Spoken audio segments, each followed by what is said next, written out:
c'est... Toi, c'est qui? Toi, c'est qui? Toi, c'est qui? Qui mon ouillé? Ou c'est un artiste ou bien un artisan? Toi, c'est qui? Toi, c'est qui? Toi, c'est qui? Qui mon ouillé? Dis-nous qui mon ouillé.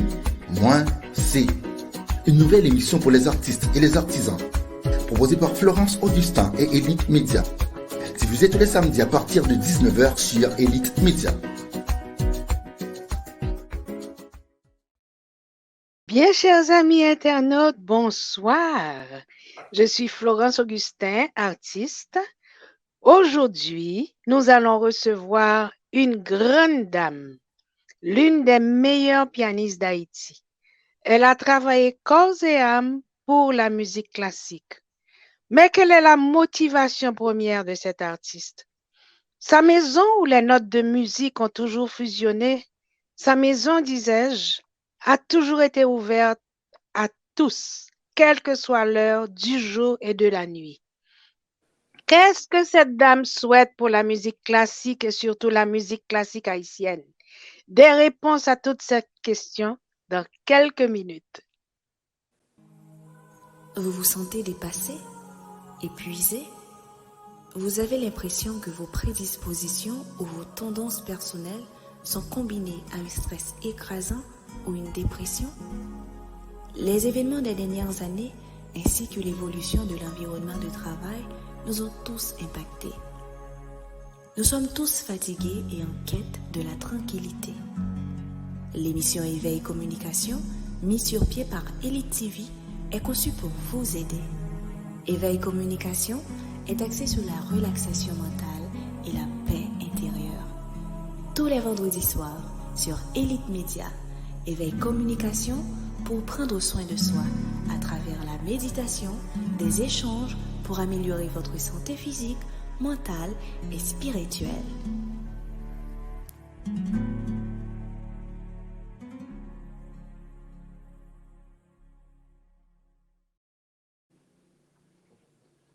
De retour avec nous sur Elite Média avec notre cher invité.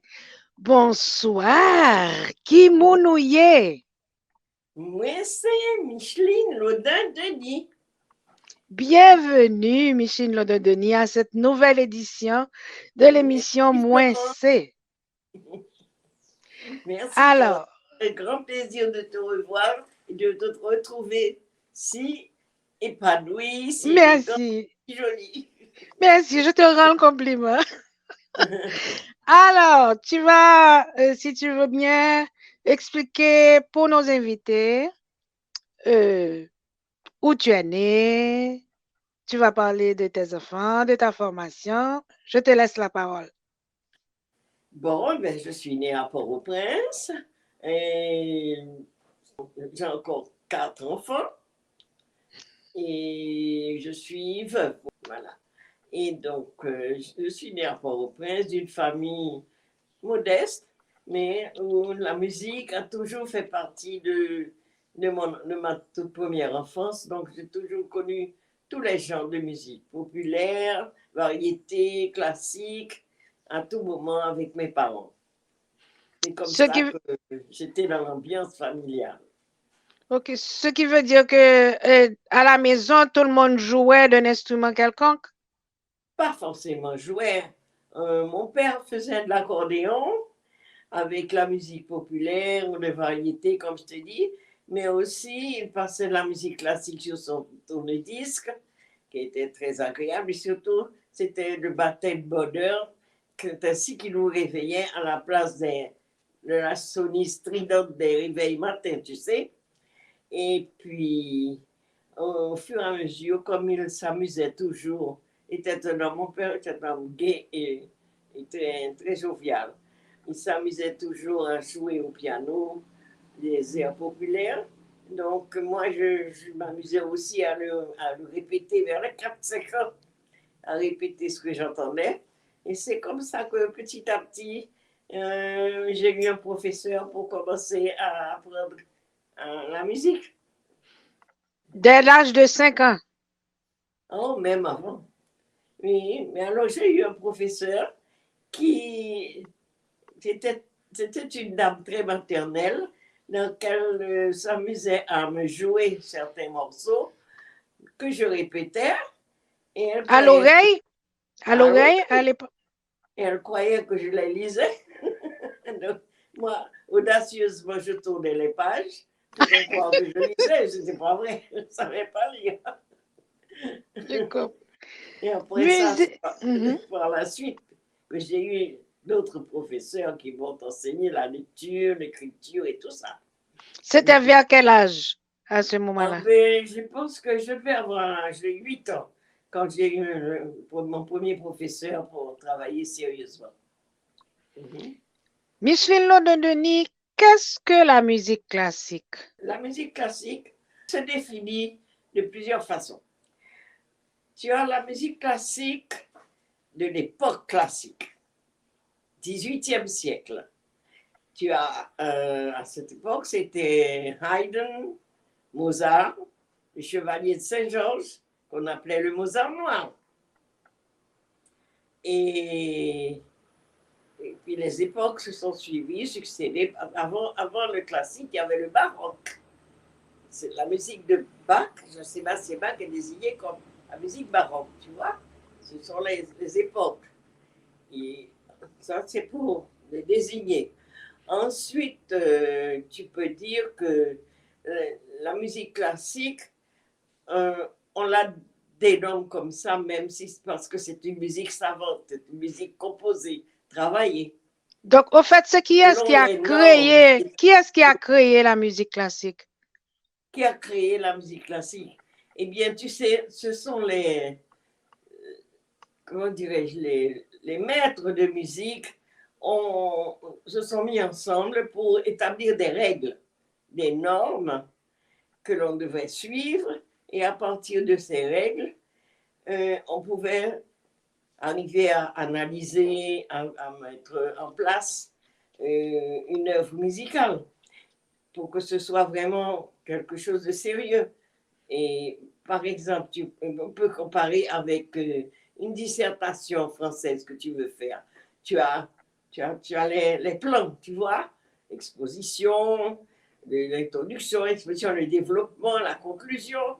Eh bien, en musique, c'est pareil. Et un musicologue comme Claude Dauphin, par exemple, il est un scientifique de la musique. Parce que la musique a d'abord un art et aussi une science qui étudie l'écriture musicale.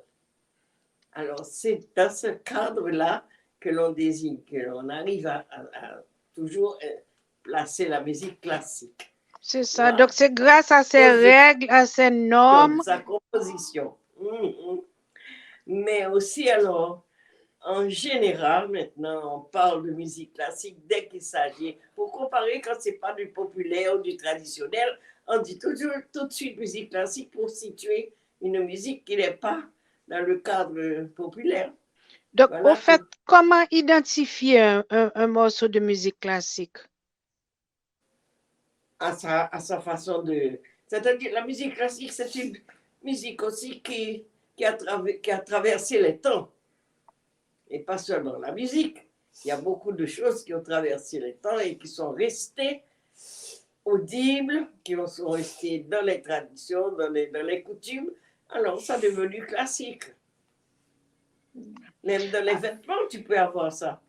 Par exemple, les uniformes dans les sociétés, les membres d'équipage de l'avion qui portent ailleurs, les femmes surtout, le costume qu'ils portent, c'est classique.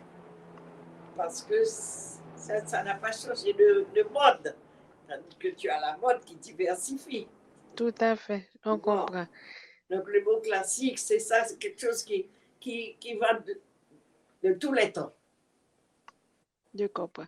Alors, y a-t-il différents styles de musique classique? Chaque pays a sa culture, sa propre culture, construit sa musique qui serait de la même époque, mais classique quand même. Tu vois, selon l'Italie ne composera pas comme l'allemand, mais à la même époque, il aura le même style de musique, le même genre de musique. Il aura les mêmes formes. Maintenant, rentrons carrément de la musique classique haïtienne. Comment a commencé la musique classique haïtienne? Ah bon, ça, je pense que ça a dû commencer depuis la colonie. Tu n'ignores pas que déjà les colons faisaient jouer de la musique à leurs esclaves qui apprenaient le violon, la trompette. Et Toussaint Louverture lui-même avait une fanfare de 40 musiciens qui l'accompagnaient dans ses déplacements. Tu vois? Puis est arrivé le roi Christophe, après la colonie alors, après la Révolution, le roi Christophe a fait venir des professeurs étrangers pour installer des écoles de musique. Et alors, beaucoup de gens du Cap ont étudié la musique profondément, si bien qu'il y a eu des musiciens qui ont composé de la musique que l'on peut classer comme classique. Mais D'accord. alors, c'est resté dans l'époque, tu vois, dans le genre de l'époque. Est-ce que tu peux nous citer quelques noms, s'il te plaît? On parle beaucoup de Ludovic Lamotte. Ah non, ça vient après encore. Après, OK. Ah, Lamotte et Justin Elie, par exemple, seront déjà dans le 19e siècle, et c'est l'époque romantique, mais qui est restée classique. Hmm. Oui. OK. Maintenant, est-ce que tu peux nous parler de ton apport à l'école de musique Sainte-Trinité? Ah ben bon, à l'école Sainte-Trinité, je n'ai jamais été membre du personnel enseignant. Seulement, j'étais toujours invitée à participer à des manifestations de concerts et à toutes sortes d'occasions, et même en récital, et particulièrement quand il fallait jouer avec orchestre. Donc j'ai beaucoup joué avec l'orchestre d'été sous la direction de l'admirable chef Julio Racine, que j'aimais beaucoup, on a beaucoup partagé. C'était magnifique, et puis on s'entendait très bien avec les musiciens. Là, alors, ma participation, c'était de laisser le bénéfice de mes concerts à l'école Sainte-Trinité. Tu parlais de Julio Racine tout à l'heure, mais je sais que c'est pas avec lui seulement que tu as travaillé. Tu as beaucoup travaillé aux côtés de Micheline Dalancourt et de Nicole Saint-Victor aussi. Pas tellement, pas tellement. Je travaillais, on a collaboré à certaines occasions. Je parle de Micheline. On parle de Micheline Oui, Dalancourt? OK. oui, on n'était pas. On avait chacune nos domaines différents, et on se retrouvait quand il y avait justement des manifestations où on collaborait ensemble au service de la musique. Toujours la musique. Toujours. Je les accompagnais, on jouait ensemble ou à deux pianos, quelque chose comme ça, mais on n'était pas vraiment en étroite collaboration. Je comprends. Est-ce que Micheline Laudon-Denis peut quantifier pour nous le nombre d'élèves qu'elle a formés?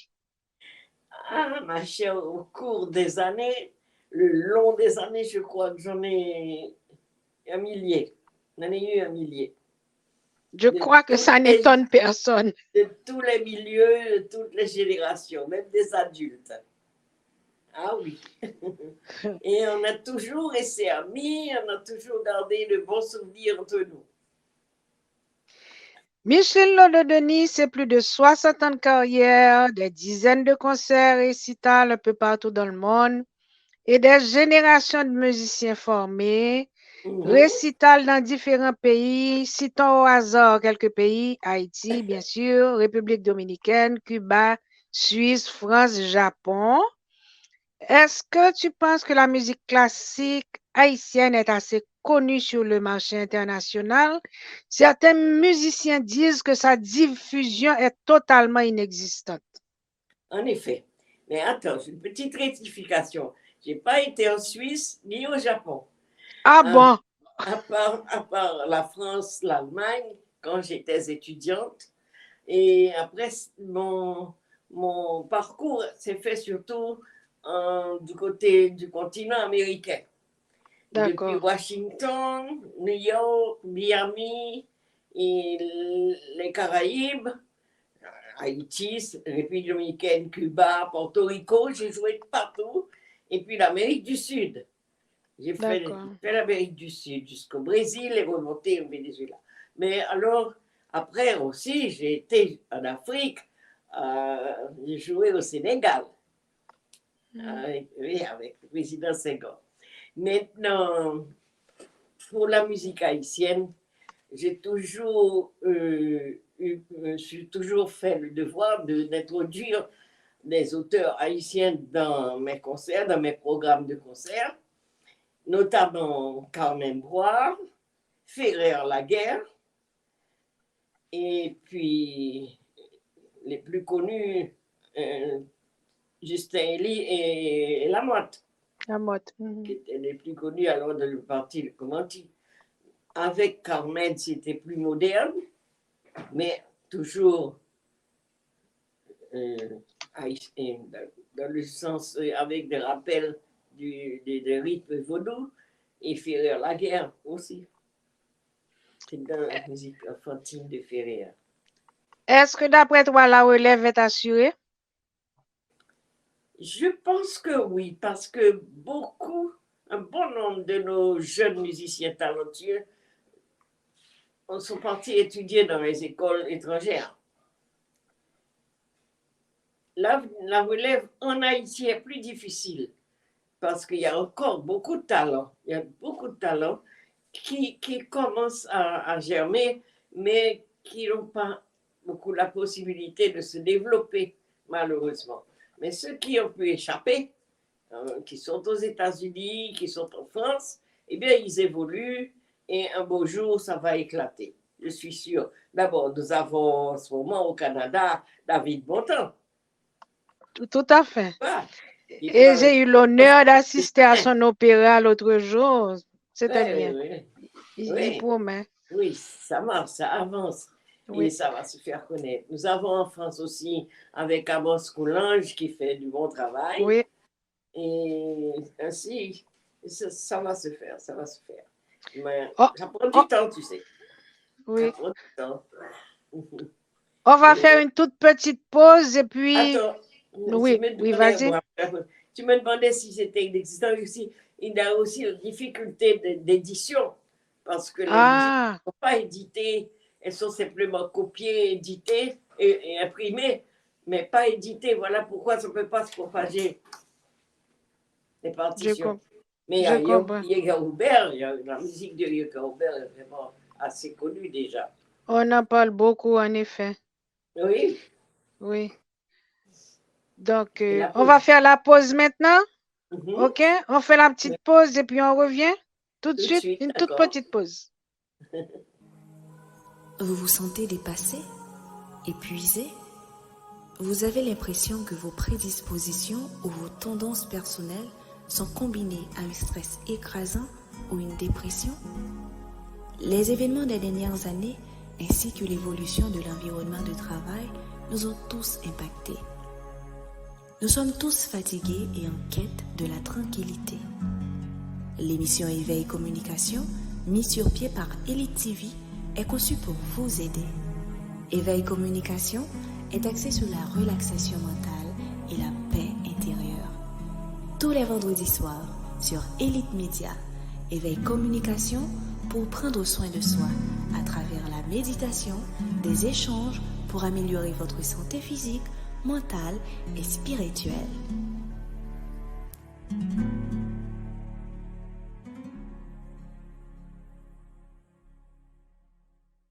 Chers amis internautes, merci d'être restés avec nous. Je vous rappelle que nous recevons aujourd'hui Micheline Laudin-Denis, une très grande dame, une musicienne qui a formé des milliers d'élèves en Haïti.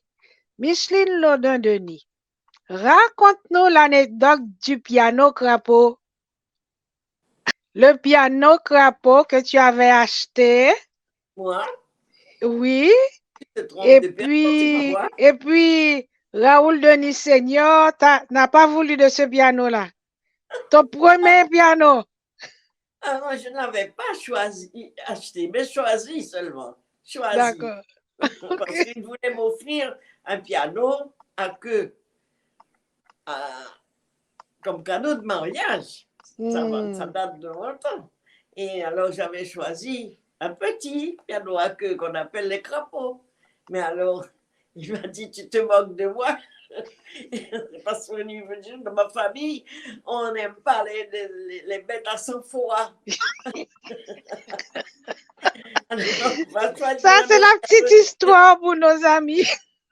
on n'aime pas les bêtes à sang froid. Il faut me chercher un grand piano, c'est le plus grand que je veux pour toi. Voilà comment ça s'est passé. On a dit de lui, Raoul Denis Senior, ton Hein, époux, qu'il avait deux passions. C'était la musique et puis toi. c'est vrai. La boîte à musique était le fruit de l'amour, d'une passion entre vous deux. Et ça respirait, vivait en musique.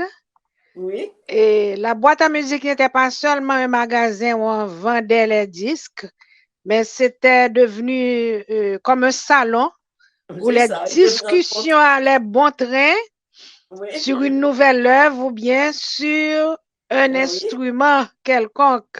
c'est ça. C'est C'est ça, correct. exactement. Les Oh, interprétations aussi, les discussions entre amateurs.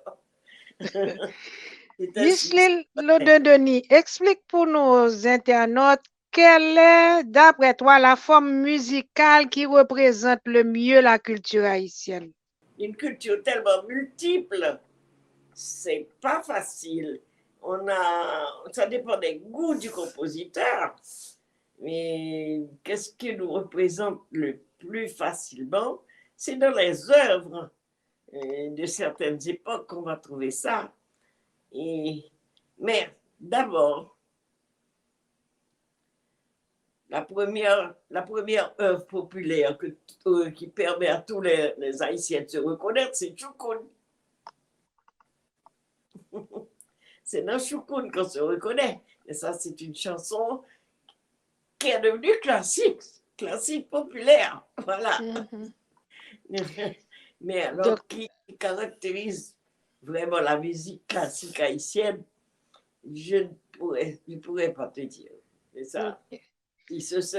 Peut-être tu peux le trouver dans les musiques de nos compositeurs qui insèrent toujours un peu de rythme haïtien, comme celle de Justin Elie que je pourrais te jouer. Les chants de la montagne, par exemple. Tu oui. vois? Je vois que dans tes entrevues, tu parles beaucoup de cette musique-là. Mais oui, tu pourrais nous la jouer. Je suis sûr que les internautes vont être enchantés de t'entendre Ah jouer oui. le chant de la montagne. On va Oui. t'écouter. Et Mhm. maintenant, Mais oui, tu ne veux pas maintenant?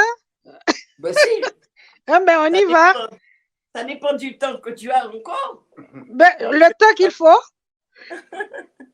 Bon, alors, voyons. C'est, je l'aime beaucoup, cette musique-là. Oui, je m'en suis rendu compte.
Merci, c'est très beau. Oui, C'est c'est très beau. vraiment très beau. C'est mélodieux Merci. et à du rythme. Alors, je te regardais jouer là et je me demandais quel piano tu recommanderais à un jeune qui veut commencer à faire du piano? Ah ben ça dépend de l'âge. D'abord, D'accord. un enfant peut commencer avec n'importe quel instrument, du moment qu'il y a toutes les notes. Même alors, à notre époque, je recommanderais le clavier électronique de 5 octaves pour un petit de 5-6 ans. Parce que les touches, le système électronique, les touches sont beaucoup plus souples, faciles à enfoncer. Et pour qu'il ne fasse pas l'effort d'enfoncer très fort et déformer ses doigts, tu vois, je pense que c'est très facile de jouer, de bien tenir ses mains sur un petit clavier facile. Mais à partir de 7 ans, une fois qu'il a acquis ses bonnes habitudes, il peut jouer sur un grand piano, un clavier de 81 notes, et avoir la force d'enfoncer. Ses doigts seront déjà bien fortifiés, bien placés, en bonne forme. Maintenant, quel conseil donner aux internautes qui nous suivent et qui diraient, par exemple, j'aimerais être un grand pianiste comme Micheline Lodin-Denis? Eh bien, bon, il faut leur dire que s'ils sont disposés à avoir une bonne discipline de travail d'abord. Là, il faut qu'ils s'astreignent à la discipline comme pour étudier n'importe quelle branche. Parce que c'est long et difficile. C'est long parce qu'il faut non seulement avoir la connaissance technique, après, il faut travailler les styles et l'interprétation, justement, connaître les différents styles qui passent du baroque, classique, romantique, moderne et impressionniste et tout ça. Tu comprends, il faut les étudier. Et il y a l'histoire de la musique aussi, il faut faire l'histoire. Il faut faire la théorie, l'harmonie. Il ne faut pas manquer ses cours. Il faut être toujours à ses cours. Et puis travailler à la maison. Il y en a beaucoup qui suivent des cours sur YouTube. Qu'est-ce que tu penses de ça? Ils suivent les cours sur YouTube. Je n'aime pas. D'accord. Je n'aime pas. Parce qu'il n'y a pas de contrôle. Je n'aime pas. Ok. Donc, tu privilégies plutôt un professeur à côté de la personne et un guide, plutôt, un guide. Oui, un guide. Alors, si c'est quelqu'un déjà avancé qui puisse avoir un professeur en ligne, peut-être, et ça peut peut-être se faire. Mais pour un débutant, je ne recommande pas. Est-ce que tu continues à dispenser les cours de musique? Eh bien, de piano? À l'occasion. Quand il y en a qui se présentent à moi, je fais aussi quelques masterclass. Je donne des conseils, ceux qui viennent à moi, mais pour l'instant, je n'ai pas d'élèves réguliers. Non. Donc, mais tu le fais en ligne aussi? Pardon? En ligne aussi? Non, je ne donne pas de cours en ligne. Pour l'instant, non. Et je peux donner des conseils comme ça. Je ne fais pas de cours réguliers en ligne. Malheureusement. Bon, on va faire encore une petite pause et puis on va revenir avec tes trophées, les prix que tu as reçus et tout. OK? Bon, OK, d'accord. Hello. Tu l'introduis? Tu dis tu es qui? Je suis Léa. Je suis Isabelle. Je suis Anne. Je suis Yara. Et on est la Génération V. Bravo. Merci, chers amis internautes. Merci, Micheline Lodin-Denis, d'être là avec nous. Je vous rappelle que Micheline Lodin-Denis est une très grande musicienne. Elle est haïtienne, elle est très connue. Micheline Lodin-Denis, 2017, le ministère français de la Culture t'a décoré au grade de chevalier des arts et des lettres.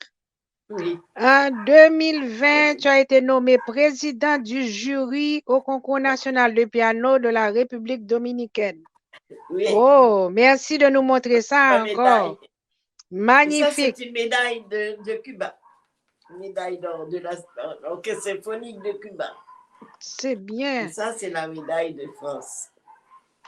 Tu as joué des récitals pour le président Magloire, des soirées musicales pour tous les présidents, depuis Dumas estimé jusqu'à Aristide, en passant par Duvalier père et fils.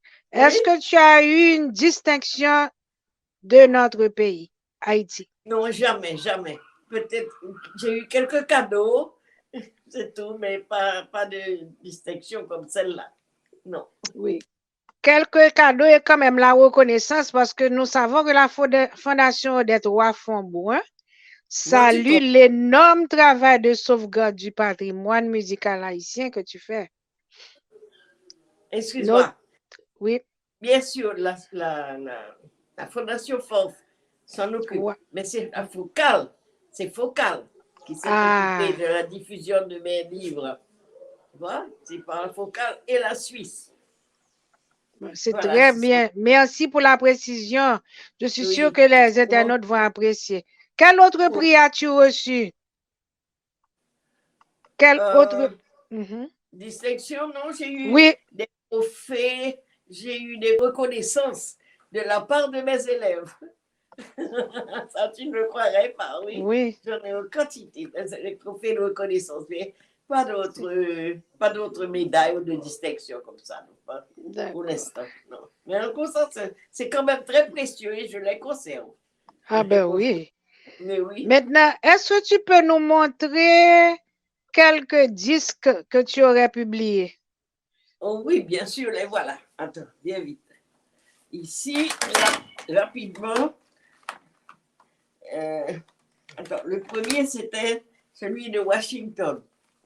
Le récital à Washington qui contient justement la sonate de Carmen Boire avec l'œuvre de Ferrer-Laguerre. Oui, on en parlait tout à l'heure. Oui. Ensuite, j'ai fait les classiques de la musique haïtienne. Ça, c'est un choix, parce qu'il y en a beaucoup, cependant, j'ai fait un choix. Tu joues qui sur ce CD? Ah, je joue Lamotte, François Manigat, je joue Oxyde Gentil, et puis Léonce William de Dodo Titi, que tu connais. Oui, ah, ça oui. Alors, beaucoup de Lamotte. Ludovic Lamotte. Justin, tiens. Ensuite, j'ai eu aussi un concert de musique à deux pianos avec cet élève Marie-Maud Boisette. Oui, c'est très intéressant ce CD-là. Je l'aime beaucoup. Et mon dernier, c'est un double récital avec des disques, tu vois, avec des sélections de tous mes récitals et concerts que mes enfants et mon mari avaient recueillis sur CD, sur bande magnétique et qu'on a reproduit sur CD. C'est magnifique. Puis alors, ma participation avec la chorale Voix et Harmonie, la accompagnatrice, tiens, la chorale. Ça, c'était... Ensuite, j'ai, dans la question de l'enseignement, voici ça, ce sont mes chansons enfantines. D'accord. Attends, je mets comme ça, album Mes chansons enfantines. Un CD en français, l'autre CD en créole. Oh, c'est bien. Tout. Très bien pensé. Parce que ça vient avec la méthode que j'ai faite pour les enfants. Mais ça, c'est pour les professeurs. Le guide du maître, tu vois. Ça, c'est le guide du maître. C'est écrit comme ça. En français, le livre est tout en français. Et j'ai inventé des symboles pour que les enfants puissent compter. Avec un temps, ici, un temps, deux temps, ce symbole qui représente deux temps. Au lieu de mettre noir, blanche, Oh, ici c'est trois temps, ça s'appelle titato. Et ça, c'est tolalito. La roue, c'est tolalito. Et dans toutes les langues, les enfants n'ont pas de problème à dire titato et tolalito. oui, tout à fait. Alors, ça, c'est en français, l'autre est en créole complètement. Tu as Ça, vraiment c'est le bien créole. travaillé. Les deux. La Ça, même c'est couverture. C'est qui c'est le tableau qui est sur la couverture, c'est de qui? C'est de Gélin, je crois. C'est très joli, c'est bien choisi. C'est Oui, frais, c'est c'est choisi parce que ça présente le jardin musical que j'ai comme titre. Ma méthode s'appelle le jardin musical.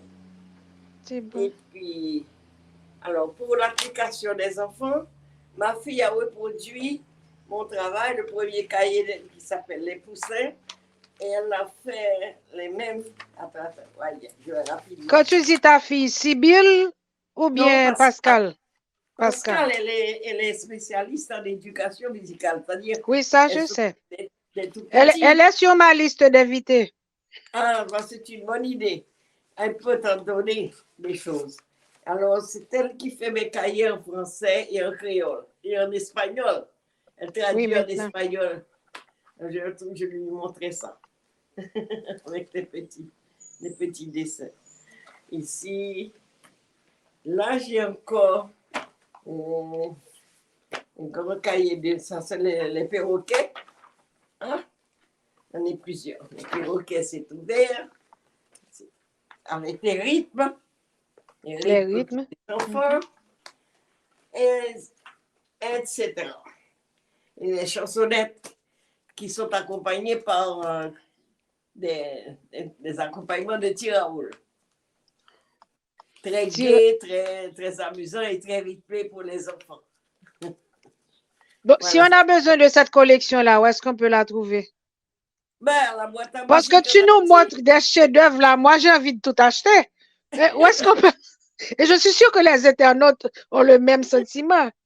Où est-ce qu'on peut trouver tout ça? La musique en Haïti, c'est pas tellement facile, mais enfin bon, c'est seulement là qu'ils sont déposés.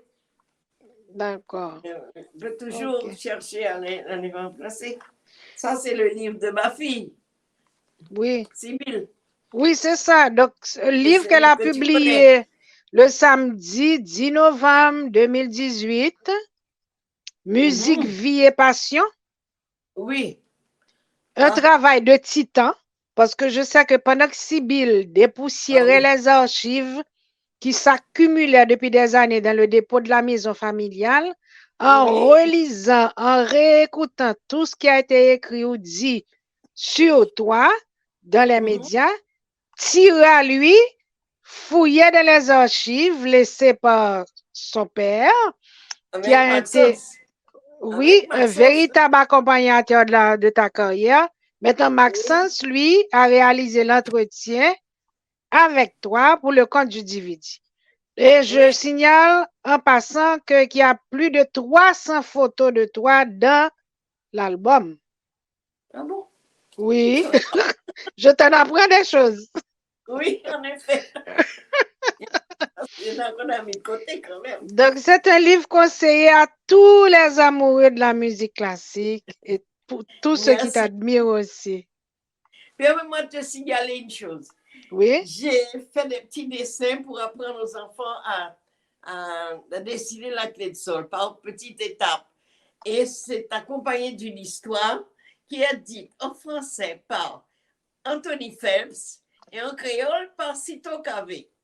Oh, ça doit être beau, ça. L'histoire de la clé de sol et de la clé de fa. J'ai fait aussi le dessin pour la clé de fa. Je vais te montrer. Et c'est accompagné d'une histoire que disent aussi ces messieurs.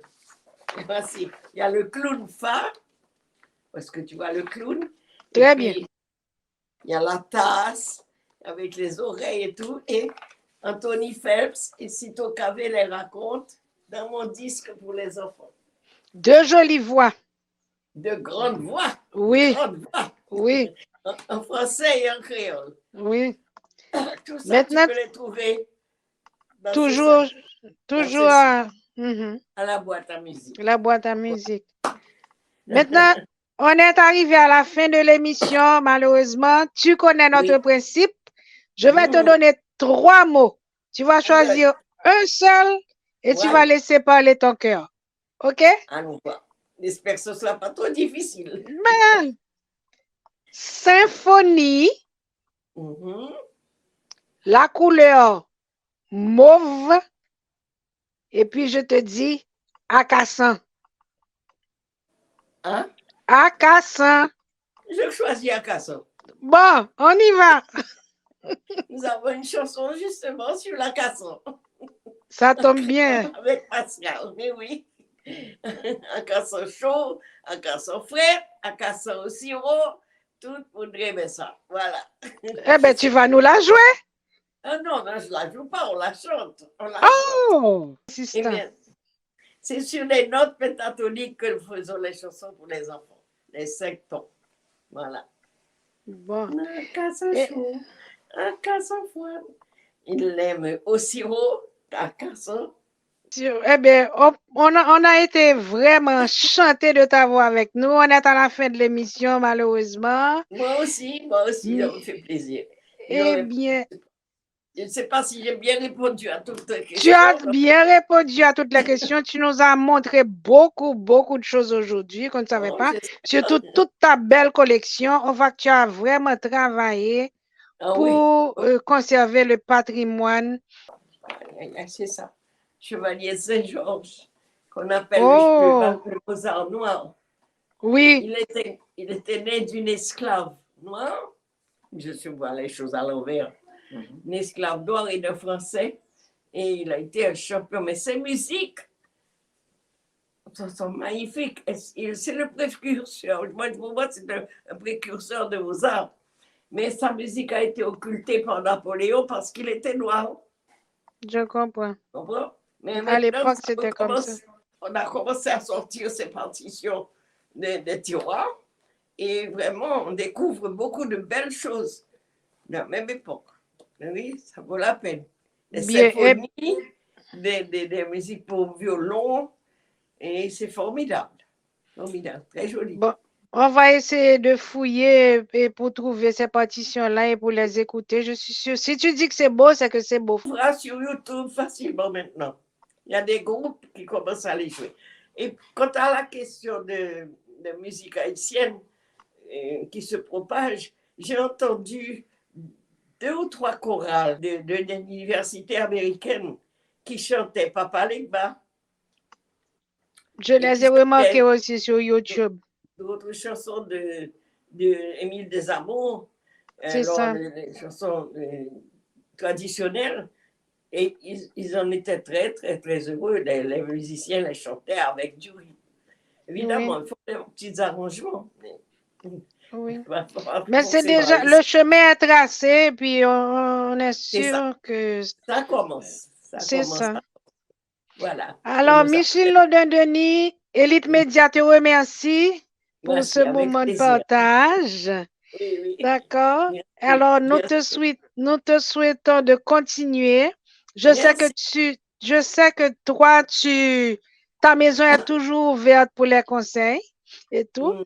Et là, je suis sûre que les gens ne vont pas hésiter à aller à la boîte à musique à Oldeny, à Pétionville, pour découvrir toute la panoplie de CD et de livrets que tu nous as montrés. Félicitations encore. Merci. Et salut, Marcus de ma part. Je n'y manque pas. Marcus, le PDG d'Élite Média. D'accord. Merci. Chers amis internautes, merci. Chers amis internautes, merci pour ce moment passé avec Micheline Lodin-Denis. Merci d'être resté avec nous. Nous vous disons à samedi prochain pour une nouvelle émission. D'accord, merci. Moi, c'est... Toi, c'est qui? Toi, c'est qui? Toi, c'est qui? Qui m'en oublié? Ou c'est un artiste ou bien un artisan? Toi, c'est qui? Toi, c'est qui? Toi, c'est qui? Qui m'en oublié? Dis-nous qui m'en oublié. Moi, c'est une nouvelle émission pour les artistes et les artisans. proposé par Florence Augustin et Elite Media. Diffusé tous les samedis à partir de 19h sur Elite Media.